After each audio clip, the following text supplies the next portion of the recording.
की पुलिस उन गैंगस्टरों को गुद्दी से पकड़कर सलाखों के पीछे भेजने का काम करे।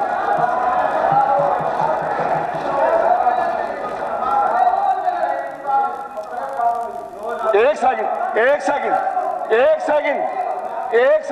केवल एक सेकंड। अभी नरवाना के अंदर ये आदित्य बैठा, 4 दिन पहले एक व्यापारी के ऊपर दिन में कोई गोली चला के गया था। तीसरे दिन वो आदमी फट्टर करके हरियाणा पुलिस ने सिविल हॉस्पिटल के अंदर पड़ा और गंजा करके मेरी पुलिस उसको बाजारों के बीच में घुमा रही है। वो भी आपको देख लेना चाहिए। मैं फिर चैलेंज करता हूं, ऐसा एक भी आपने 10 साल में, और 10 साल में नहीं, आप लोगों ने लंबे समय तक देश पे राज किया, प्रदेश पे राज किया, ऐसा हादसा, ऐसी घटना आप लोगों की हिम्मत नहीं होती थी। गैंगस्टरों को आप लोगों का संरक्षण होता था और हमारा गैंगस्टरों के प्रति हमारी पुलिस सजग है।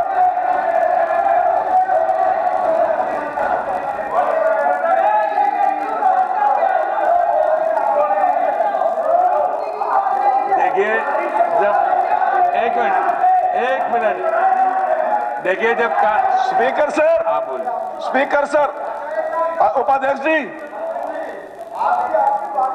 अभी तो मैं अगला पेज खोलूं। कुलदीप यादव, वत्स साहब आप बैठिए, वत्स साहब बैठिए, आप मंत्री शुरू कीजिए। ऐसा ना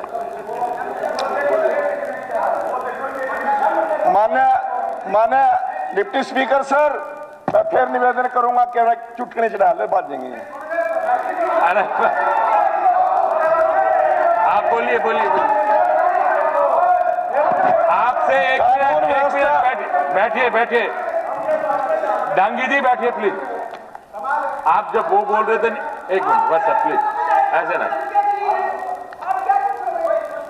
विधायक जी, ऐसे ना करो। ये मेरी नरमाई का फायदा उठा रहे हो। बैठो ना, आप लोग कमाल कर रहे हो। बोलिए जी, आप बोलिए। सर, 2014 से 24 तक का अपराध डाटा का विश्लेषण से पता चलता है कानून व्यवस्था सरकार की सबसे बड़ी प्राथमिकता है। यह सरकार अपराध के प्रति जीरो टॉलरेंस की नीति अपनाती है। उसने कानून लागू करने वाली एजेंसियों को अपराध और अपराधियों के खिलाफ प्रभावी कार्रवाई करने की पूरी छूट दे रखी है। सदन को सूचित किया जाता है। भाई विकास, मैं उन फौजियों के आपको वीडियो दिखा दूंगा जो बॉर्डर पर लाचार थे, बेबस थे। 6-6 साल के बच्चे उन सैनिकों को ठुड्डे मारते थे और फौजियों से लाशों का हिसाब नहीं मांगते थे, गोलियों का हिसाब मांगते थे। वो टाइम भूल गए क्या? आप कौन सी बात कर रहे हो? एक मिनट, मैं आप लोगों से निवेदन करूंगा कि किस प्रकार से, देखिए विधायक जी, आप लोग जिस समय साहब और वो एक सरकार आपकी थी, देश के लाल किले से प्रधानमंत्री बोलते थे।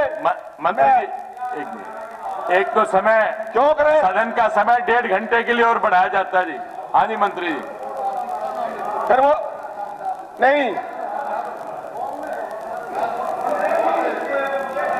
जस्सी जी बैठिए आप। सर, मैंने पहले कहा था, बोलिए मंत्री जी। मैं आपके सामने एक बात रखना चाहता हूं।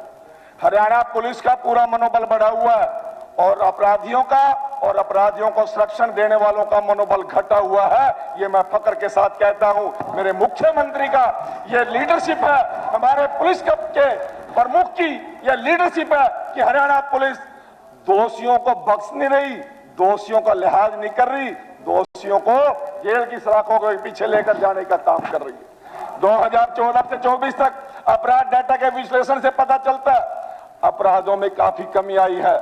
आबादी में 13.76% की बढ़ोतरी के बावजूद हत्या, डकैती, दंगे और लूट के क्रमशः 12.75, 49.41, 20.78, 10.52% की कमी आई है। ये डाटा मैं दे रहा हूं आपको, वैसे नहीं बोल रहा हूं। मैं आप लोगों को बताना चाहता हूं, राज्य में 2025 नवंबर तक के दौरान कुल अपराधों में 2024 की अवधि की तुलना में 6.22% की ओर गिरावट दर्ज की गई है, जो लगातार नीचे की ओर रुझान का संकेत देता है। हत्या, बलात्कार और डकैती जैसी खास कैटेगरी में अपराध क्रमशः 6.22%, 7.51%, 25.33% और 25.21% कम हुए हैं। इसके अलावा अन्य प्रमुख अपराधों में भी गिरावट का रुझान है। मैं आप लोगों को बताना चाहता हूं, 30 नवंबर 2025 तक अपराध का पता लगाने का प्रदर्शन प्रमुख अपराधों में लगातार उच्च रहा है, जो मजबूत जांच और पता लगाने के तंत्र को दर्शाता है। जघन्य अपराधों और महिलाओं के खिलाफ अपराधों में पता लगाने की दरें विशेष रूप से उल्लेखनीय है। मैं आप लोगों को बताना चाहता हूं, हरियाणा पुलिस साइबर अपराध रोकथाम के लिए भी एक राष्ट्रीय मॉडल के रूप में हरियाणा की पुलिस उभरी है। मैं साल 2025 के दौरान स्पेशल टास्क फोर्स ने विदेशी गैंगस्टरों के खिलाफ लगातार और तालमेल से कार्रवाई की, ताकि ट्रांसनेशनल क्रिमिनल नेटवर्क को खत्म किया जा सके, उसके विदेशी ऑपरेशंस पर रोक लगाई जा सके। वांछित अपराधियों की आवाजाही पर नजर रखने और उसे रोकने के लिए 60 लुक आउट सर्कुलर जारी किए गए हैं, जबकि अंतर्राष्ट्रीय सहयोग का आसान बनाने के लिए हरियाणा पुलिस ने 19 रेड नोटिस और 31 इंटरपोल रेफरेंस पर कार्रवाई की गई। हरियाणा पुलिस ने हाल ही में ऑपरेशन ट्रैक डाउन और ऑपरेशन हॉटस्पॉट डोमिनेशन जैसे विशेष केंद्रित अपराध भी चलाए हैं और ऑपरेशन ट्रैक डाउन 5/11/2025 से 27/11/2025 तक विभिन्न श्रेणियों के अपराधियों के खिलाफ चलाया गया है, जिसके दौरान कुल 7,587 अपराधियों को गिरफ्तार किया गया, जिनमें 3,066 हिंसक अपराधी हैं। इस ऑपरेशन के प्राण स्वरूप 17 मैगजीन, 537 कारतूस और 322 अवैध हथियार और गोला बारूद भी जब्त किया गया। आप कौन से कानून व्यवस्था कमजोर की बात करते हैं? मैं आप लोगों को बताना चाहता हूं, हरियाणा सरकार, किसने बयान दिया? क्या बयान दिया?